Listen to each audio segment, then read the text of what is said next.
오늘도 좋은 날입니다. 주 안에서 복된 성일이 되어지시기를 축복합니다. 지난번에 대통령이 업무 보고를 받을 때에 환단 고기는 문헌인데 왜 역사적으로 연구를 하지 않느냐라고 한 말 때문에 역사학계에서 의견이 분분합니다. 이 환단고기라고 하는 이 책은 1911년에 개연수라고 하는 사람이 우리나라에 전해져 오는 고서 그 네 권을 정리를 했고, 그의 제자인 이유림이라고 하는 사람이 1979년에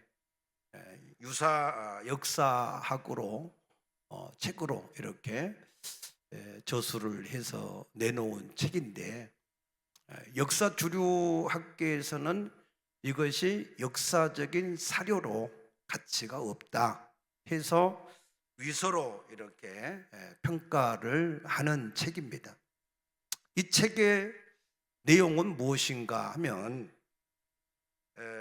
우리나라가 단군 이전에 한국이라고 하는 초국가적인 그러한 문명을 가진 민족인데, 이 민족이 시베리아와 중국 본토와 유라시아 지역을 지배했던 그런 민족이었다라고 기술되어진 책입니다. 어느 나라든지 간에 자기 민족의 우월성과 긍지를 위해서 신화를 만듭니다. 그러나 그 신화는 어디까지나 신화이지 그 자체가 역사적인 사료, 그러니까 역사를 연구할 수 있는 그러한 문헌, 유물, 기록, 아니면 건축이나 그런 조각 이런 것들이 아니기 때문에 그냥 신화로 이렇게 여기고 있습니다.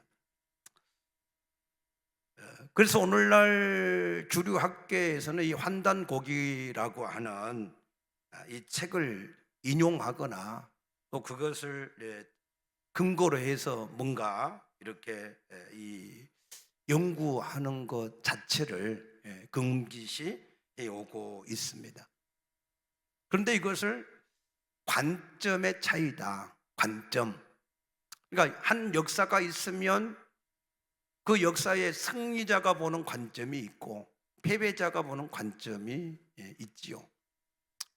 우리나라 지금 가장 큰 이슈 가운데 하나가, 우리나라가 건국을 1948년으로 볼 거냐 아니면은 상해 임시정부부터 볼 것이냐 하는 것 때문에 아직까지도 실질적으로 많은 분분한 일들이 있습니다. 만약에 역사를 어떤 사람의 관점으로 이것을 이해하려고 한다고 하면 반지의 제왕 같은 것도 역사로 이렇게 취급을 할 수 있지 않느냐라고 하는 반론도 있습니다. 그래서 우리가 우리 민족의 우월성을 강조하기 위해서 만들어 놓은 그런 신화를 주장하는 것은 좋지만, 사실이 아닌 것을 근거로 해서 자꾸 이런 것들을 만들면 굉장히 위험해집니다. 예를 들면 일본 사람들은 독도가 자꾸 자기네 땅이라고 우기지요. 계속 그것을 우기다가 이제는 뭘로 만들었냐? 자기들 교과서로 만들었어요. 그러면 지금 태어나서 그 교과서를 가지고 공부를 한 사람들이 장성했을 때 그들이 어떻게 생각하겠어요? 야, 독도가 우리 땅인데 왜 대한민국이 지배하지? 그러면은 그때 그들이 힘이 있으면 전쟁을 해서라도 자기들 땅으로 뺏어가려고 하는 그런 전쟁을 할 수 있지 않겠습니까? 그러니까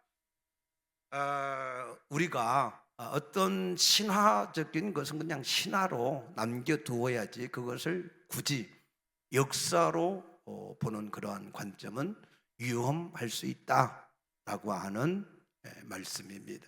그런가 하면 반대로 요즘 사람들은 과학이라고 하는 것을 굉장히 맹신합니다. 그래서 과학이라고 하는 이름으로 포장된 것은 무조건 그것이 마치 진리나 되는 것처럼 그렇게 맹신하는 경우들이 있습니다. 그러나 모든 분야의 과학은 가설입니다. 가설. 그 과학 자체가 가설로 시작된 것이지 그것이 진리이기 때문에 그것을 주장하는 것이 아닙니다. 그래서 과학은 현재까지의 최선의 결론이에요. 어떤 가설을 세워놓고 그것을 증명하기 위한 최선의 결과고, 또 최선의 결과에 도달하려고 하는 노력입니다. 그러나 그래서 과학이라고 하는 것은 어떤 모든 문제의 해답이 될 수가 없습니다. 예를 들면 우리 과학이 발달하지 않을 때에 전 세계는 뭘 주장했습니까? 천동설을 주장했습니다. 지구가 우주의 중심이고 이 지구를 중심으로 모든 천체들이 돌아가고 있다라고 하는 그러한 주장을 하고 믿었습니다. 그런데 16세기 때 코페르니쿠스가 주장을 하고 갈릴레이가 만원경을 통해서 관측을 해내므로 지동설이라고 하는 이 우주론이 이렇게 제기가 되었고, 지금까지 과학으로 그것이 사실로 입증이 되고 있습니다. 그런데 16세기 때 이탈리아의 철학가인 브루노가 이 우주는 무한하고 이 모든 우주는 지동설이 맞다, 그런 주장을 한 것 때문에 당시에 가톨릭 교회에서 종교 재판을 걸어서 그 사람을 로마 광장에서 이 사형 집행을 했습니다. 갈릴레이도 같은 혐의로 재판을 받았지만 갈릴레이는 철학자가 아니라 과학자니까 자기가 살기 위해서 자기의 주장을 철회했습니다. 그래서 죽지 않고 살아났는데, 그 갈릴레이가 그 종교재판 자리를 빠져나오면서 속으로 말하기를 그래도 지구는 돌고 있다, 그렇게 얘기를 했다고 알려지고 있습니다. 이처럼 신화나 과학은 진리 자체가 아닙니다. 오직 우리의 참된 진리는 하나님의 말씀인 성경만이 우리의 영원한 진리이고, 그래서 우리 인생의 이정표가 될 수 있음을 믿으시기 바랍니다. 왜 성경이 진리입니까? 마태복음 5장 18절에 진실로 너에게 이르노니 천지가 없어지기 전에는 율법의 1.1핵이라도 없어지지 아니하고 다 이루리라 말씀하신 대로, 하나님의 모든 말씀은 한 번 하신 말씀은 반드시 그 말씀대로 우리 역사 가운데 성취가 되어지고 있기 때문에 믿습니까? 그래서 진리라는 거예요. 알파와 오메가, 시작과 끝이 같다는 거예요.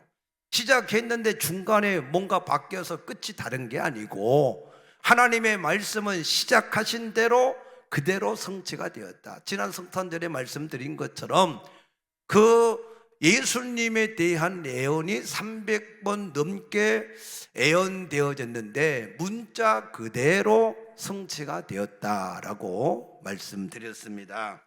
그래서 우리 인생의 이정표는 오직 하나님의 말씀만이 우리 인생의 이정표가 되어질 수 있음을 믿으시기 바랍니다.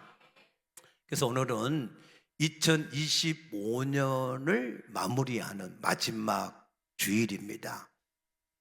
이 마지막 주일을 우리가 지키면서 지난 한 해를 되돌아볼 때 우리 인생에서 어떤 일들은 형통하고 어떤 일들은 실패하는 일들이 반복되어졌는데, 그런데 그 성공과 실패를 하는 근본 원인이 무엇이냐, 거기에 대한 해답을 얻어서, 그래서 2026년에는 모든 하는 일이 형통하고 승리하는 한 해가 되어지시기를 주의 이름으로 축복합니다.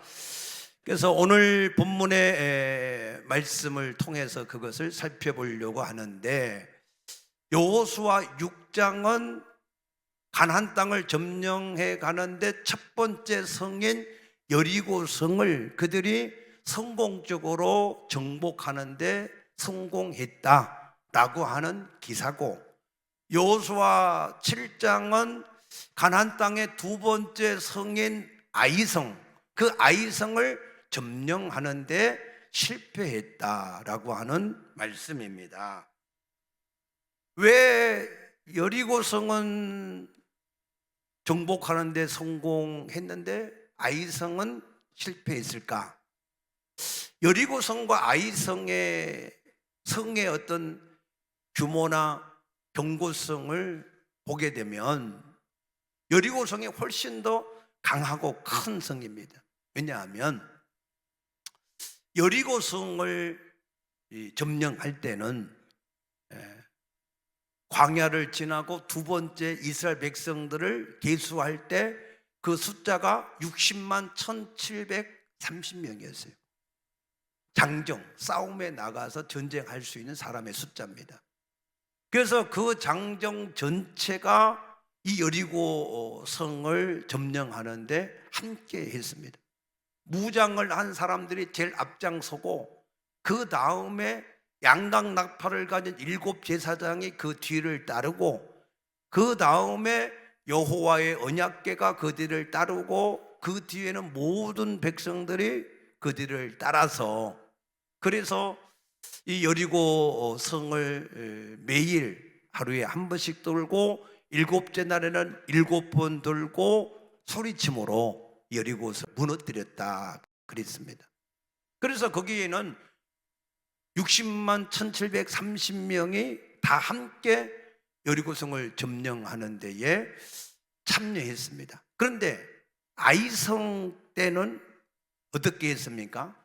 여호수아가 정탐꾼을 보내보니까 아이성은 모든 백성이 다 올라가서 수고할 필요가 없이 한 2-3천 명 정도만 보내도 충분히 정복할 수 있습니다 라고 하는 보고를 받고, 이 여호수아가 3천 명을 보냈습니다.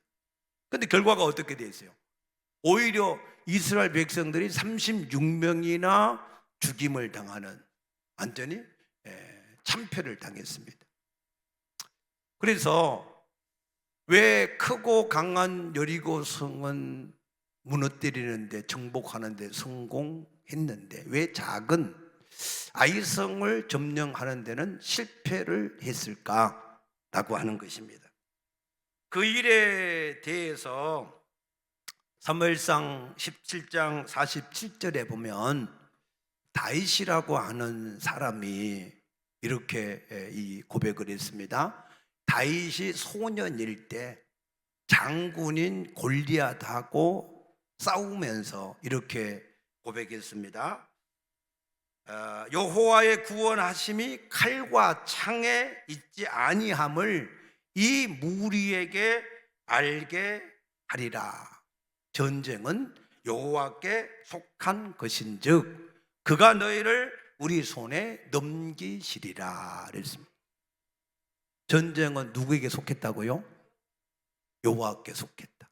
우리가 마음으로 길을 계획하고 간다 할지라도 그 걸음을 인도하시는 분은 하나님이시다.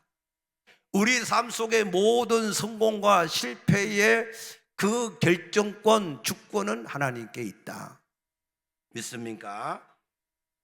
그래서 출애굽기 14장 14절에도 홍해를 앞에 두고 여호와께서 너희를 위하여 싸우시리니 너희는 가만히 있을지니라 그랬습니다.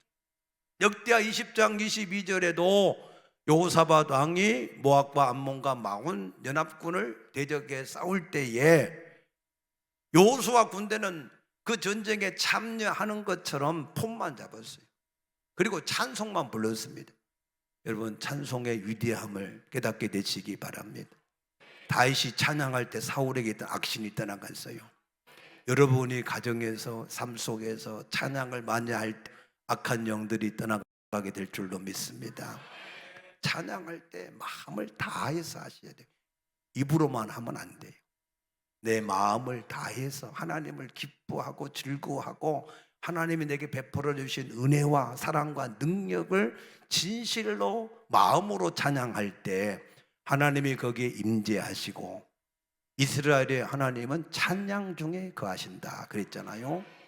그러니까 우리가 여러분 예배에 나와서 찬양 하나만 제대로 해도 하나님 앞에 큰 은혜가 임하게 될 줄로 믿습니다. 그래서 여호사밧 군대가 그 하나님을 찬양할 때 하나님이 숨겨놓은 복병, 그 복병을 통해서 그 적진에 들어가서 스스로 자기들끼리 자충우돌을 하게 해서 자기들끼리 서로 죽이고 죽여서 스스로 다 멸망을 하게 했다라고 말씀하고 있습니다. 그래서 이 모든 전쟁은 누구한테 속했다고요? 하나님께 속한 것이다. 그러면 왜 하나님께서 이 여리고 성은 정복하게 하시고 아이성은 실패하게 하셨을까? 이유는 간단합니다. 여리고 성을 점령할 때는 그 모든 백성이 하나님의 말씀대로 순종하였고, 아이성을 점령해 갈 때는 이미 하나님 말씀을 불순종한 아간이라고 하는 사람이 그 공동체에 함께 있었기 때문에 실패했다라고 말씀합니다. 오늘 여호수아 7장 1절에 보시면 이스라엘 자손들이 온전히 바친 물건으로 말미암아 범죄하였으니 라고 했어요. 그래서 그 범죄한 사람의 이름을 아간이다. 여러분, 성경에서 어떤 사람을 소개할 때 그 조상의 조상을 소개하는 것은 그 사람이 역사적으로 확실한 실존 사람이다라고 하는 것을 증거하는 겁니다. 그래서 아간의 사건은 신화가 아니라 실제로 이스라엘 역사 가운데 있었던 사건이다. 그러면 왜 아간이 범죄했는데 이스라엘 공동체 전체가 전쟁에서 실패를 했을까요? 이 이스라엘 공동체, 구약의 공동체는 시내산에서 함께 공동체가 하나님께 언약을 맺은 하나의 공동체예요. 그러니까 하나의 공동체이기 때문에 그들에게 죄가 있으면 그들 전체가 하나님 앞에 함께 부정한 자가 되는 것입니다. 맞습니까? 그런데 신약 시대에 와서는 구약에는 하나님이 그들 가운데 하나님의 성전인 지성소에서 낮에는 구름기둥과 밤에는 불기둥으로 공동체에 함께 하셨어요. 그런데 예수님의 대속이 끝난 이후로 성령으로 오신 하나님은 사도행전 2장 3절에 보니까 각각 개개인적으로 우리 속에 각각 개개인적으로 임마누엘 하셨습니다. 그래서 신약 시대에는 내가 범죄했다고 해서 우리 옆 사람, 우리 공동체가 함께 하나님의 진노를 받지는 않습니다. 그러나 고린도전서 5장 2절에 보면 교회 공동체는 우리 가운데 악이 있으면, 음행이 있으면, 부정적인 것이 있으면 그것을 너희 가운데 제거해야 된다라고 말씀하십니다. 왜? 고린도전서 5장 6절에 적은 누룩이 온 덩어리를 다 이렇게 퍼지게 하기 때문에, 그래서 누룩을 제거해야 된다는 거예요. 그래서 우리 교회 공동체가 하나님 앞에 더 복이 있는 사람이 되시려면 우리 가운데 죄를 제거를 하는데, 마태복음 18장의 15절에 보게 되면은 한 사람이 범죄하면 그 사람하고만 대화해서 권면해서 그 죄를 떠나도록 권면하고, 개인적으로 말했는데 안 들으면 두세 사람의 증인과 함께 그것을 말하고, 그리고도 그 권면을 안 들으면 교회의 말을 하고, 교회의 말을 안 들으면 그 사람은 이방인과 세리같이 취급하라 라고 말씀하셨습니다. 왜 교회의 말을 안 들으면 이방인같이 여기라는 거예요? 교회의 머리는 예수님이시기 때문에. 믿습니까? 여러분, 교회의 말이 곧 예수 그리스도의 말씀으로 깨닫게 되시기를 축복합니다. 그러면 보세요. 구약의 전쟁을 했을 때에 아브람도 그렇고 여호사밧 왕도 그렇고 전쟁을 해서 그 전쟁에서 승리하면 전리품을 다 취하는 것이 일반적인 관례입니다. 그런데 이 여리고성을 승리했잖아요. 그런데 아간이 그 여리고성에 있는 시날산 외투 한 벌, 200세겔의 은, 50세겔의 금덩어리 하나, 그것을 취했다고, 자기 장막에 가지고 와서 땅속에 감추었다고 해서 왜 이스라엘 민족 전체가 하나님 앞에 진노를 받고 충분히 3,000명 정도만 해도 이길 수 있는 아이성 전투에서 실패를 했을까라고 하는 거예요. 왜 그랬을까 하는 것을 우리가 잘 이해하셔야 됩니다. 첫째는 모든 첫 것은 다 하나님의 것입니다. 아이성의 첫 번째 성이 여리고성입니다. 그 첫 것은 다 하나님의 것이 되는 거예요. 왜? 출애굽기 12장 29절에 보면 하나님이 애굽 세상을 심판할 때 바로 왕의 첫 새끼부터 모든 짐승의 첫 새끼를 다 죽였어요. 첫 것을 죽였다 하는 말은 첫 것은 대표성이 있는 대표. 아담이 인류의 첫 사람으로서 대표성이 있는 것처럼 첫 것을 다 죽였다 하는 것은 모든 걸 다 죽였다 그 말입니다.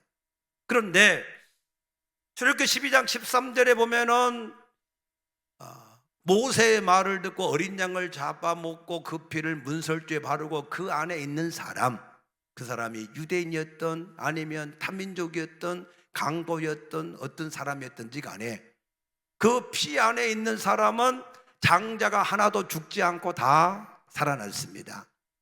믿습니까? 그렇기 때문에 민수기 3장 13절에 보면 모든 첫 것은 다 하나님의 것이다 라고 말씀하셨어요. 그 말은 첫 것은 하나님의 것이라고 하는 것은 그것은 모든 게 다 하나님의 것이 되었다 그 말입니다. 맞습니까?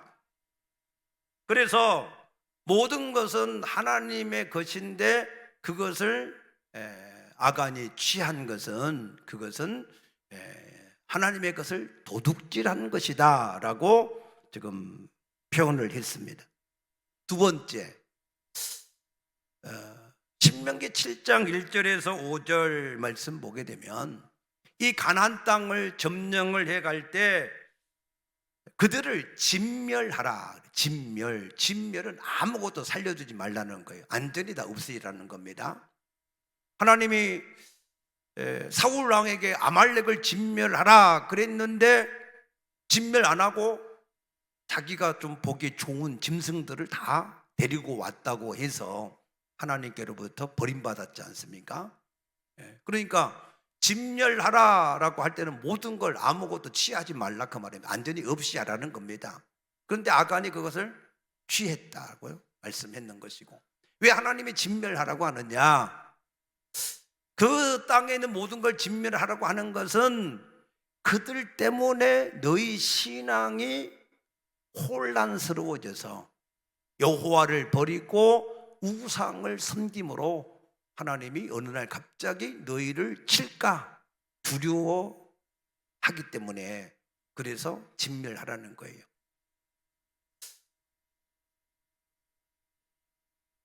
열왕기상 11장 3절에 보면 솔로몬이라고 하는 왕이 있잖아요. 가장 지혜로운 사람 아닙니까? 그런데 그가 나이 많아서 힘 빠질 때, 남자들은 나이 많으면 힘이 빠져요. 여자한테 지배를 당해요. 그러니까 솔로몬의 그 여인들이 솔로몬의 마음을 미혹해서, 그래서 하나님을 버리고 자기들이 가지고 온 우상을 섬기게 만든 겁니다. 한 번 미혹되니까 하나님이 2번이나 나타나서 그러지 마라 해도 계속해서 마음을 안 돌이켜서, 그래서 이스라엘의 남과 북이 갈라진 겁니다. 그러니까 이게 하나님은 아예 가나안 땅에 있는 그 어떤 것하고도 언약을 그들과 맺지 말고 혼인관계를 맺지 마라. 그것 때문에 너희의 신앙이 미혹되어 시딤에 있을 때에 모압의 여인들과 함께 음행하고 바알보를 섬겼을 때 2만 4천 명이 연병으로 죽은 것처럼 너희도 그럴 수 있으니까 절대 그것 하지 말라라고 말씀하신 거예요. 그래서 하나님 앞에 거기에 모든 것을 진멸하라고 하셨기 때문에 그걸 취하면 안 되는데 그것을 취해서 그래서 이 모든 지금 문제가 생겼다라고 말씀하시는 겁니다. 자, 그러면 자 보세요. 자, 아이성을 3,000명을 보내서 치면 이길 수 있다라고 하는 상황 판단이 되어서 3,000명을 보냈어요. 근데 그들이 패했어.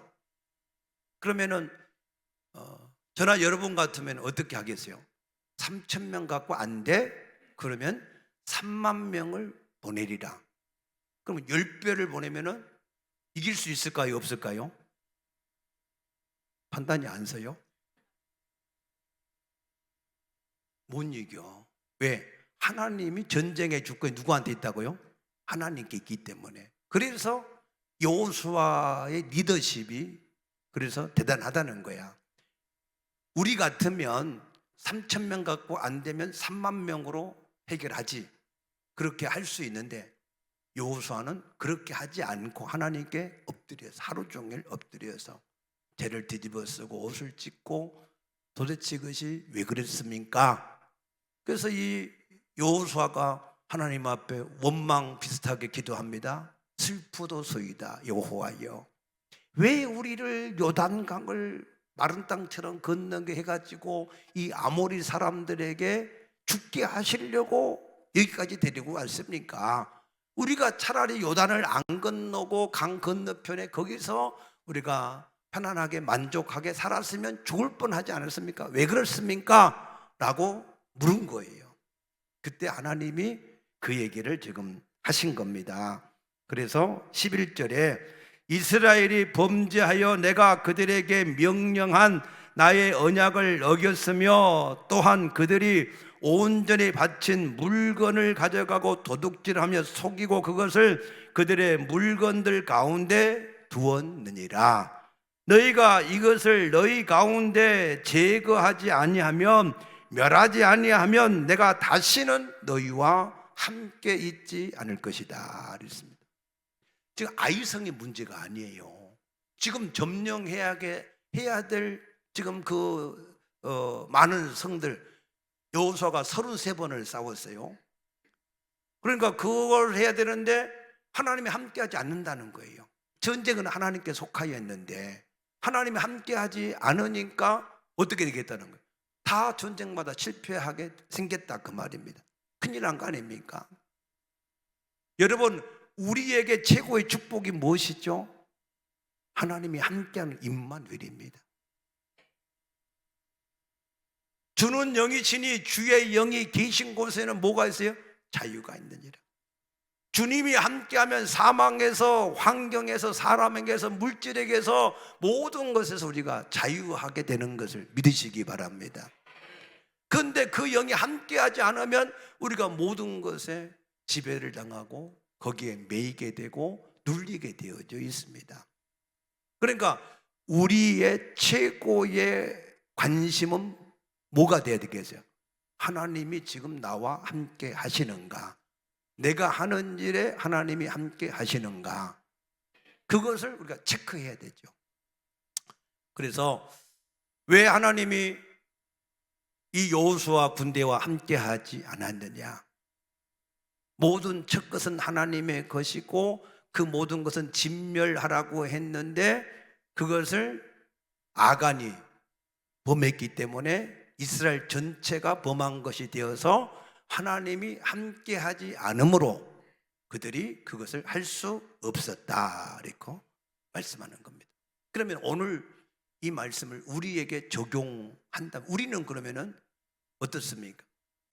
우리는 고린도전서 6장 19절 20절 말씀 시간이 없지만 여러분이 한번 찾아보십시다. 자, 이게 중요하니까 자, 한번 같이 찾아볼까요?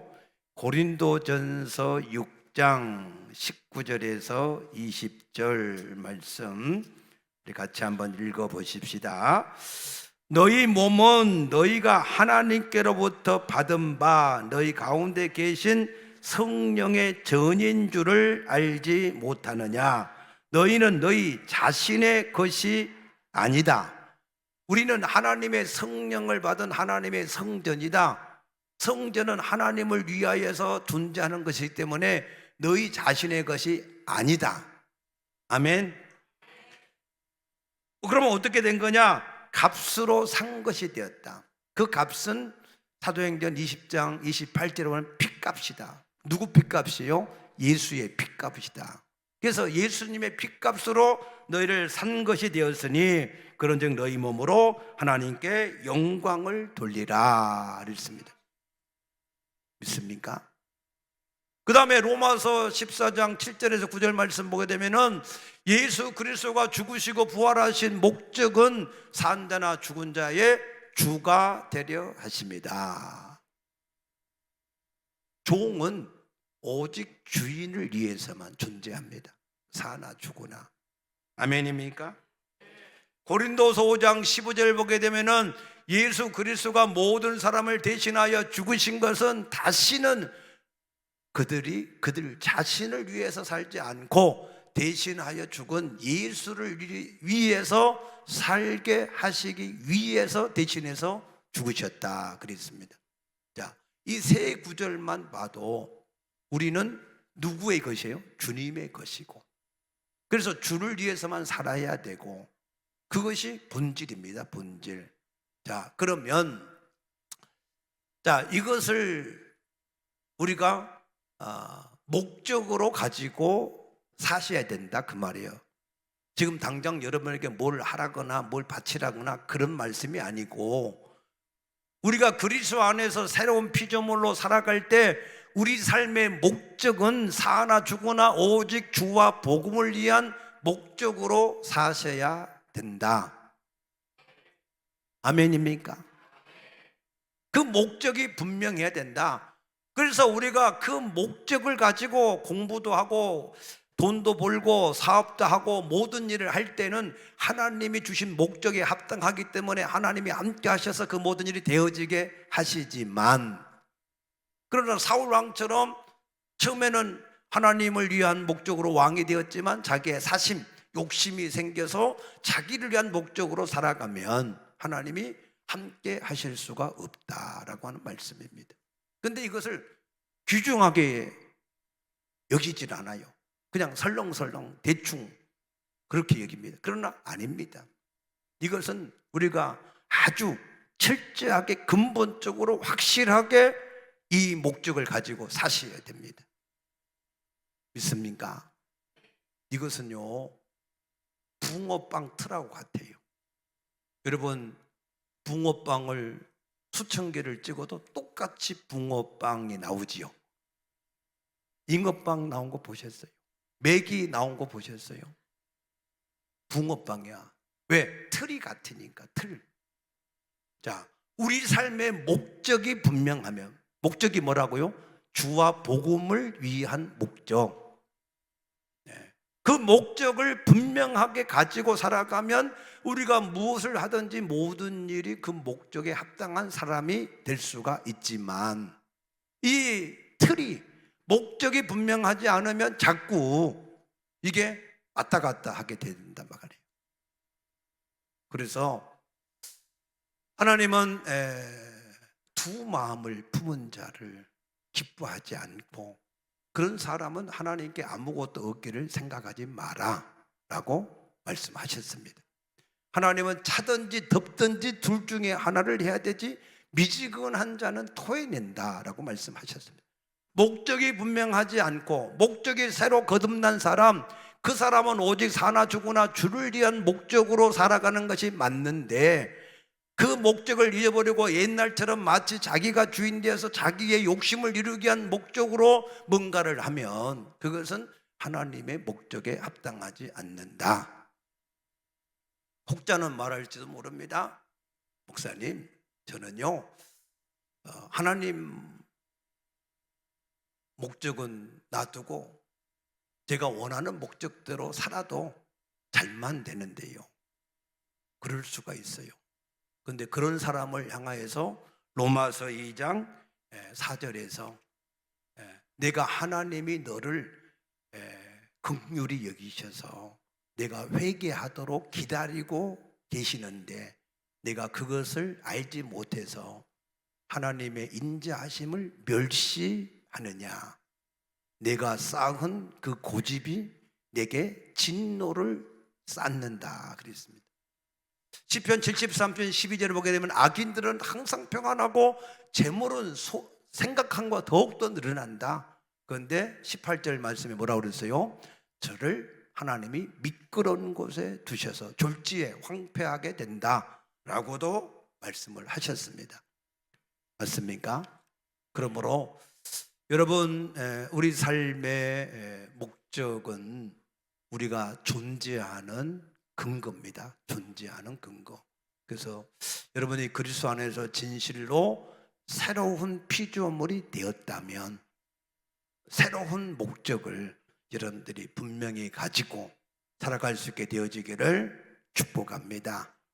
목적이 하나님 마음에 합당하면, 솔로몬은 하나님 마음에 합당하게 구하니까 하나님이 그가 구하는 것이 내 마음에 맞는다 하시면서 그가 구하지 않는 것까지 모든 것을 더하셨다 그랬습니다. 마태복음 6장 33절에도 너희는 먼저 그 나라와 의를 구하라 그리하면 모든 것을 더하신다 라고 하신 말씀처럼, 목적이 하나님이 우리에게 주신 목적대로 살아가면 우리가 하는 모든 일이 형통하고 평탄하게 될 줄로 믿으시기 바랍니다.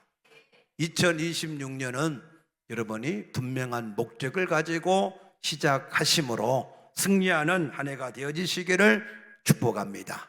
기도하겠습니다. 아버지여 감사합니다. 2025년 마무리하면서 지난 한 해를 반추해 봅니다. 어떤 일들은 성공하고 어떤 일은 실패했는지, 왜 그 근본 원인이 무엇인지 우리가 다시 한번 생각하게 도와주시어서 우리에게 주신 분명한 목적을 우리가 다시 기억하고 회복할 수 있도록 도와주시옵소서. 감사하며 예수님 이름으로 간절히 기도드리옵나이다. 아멘.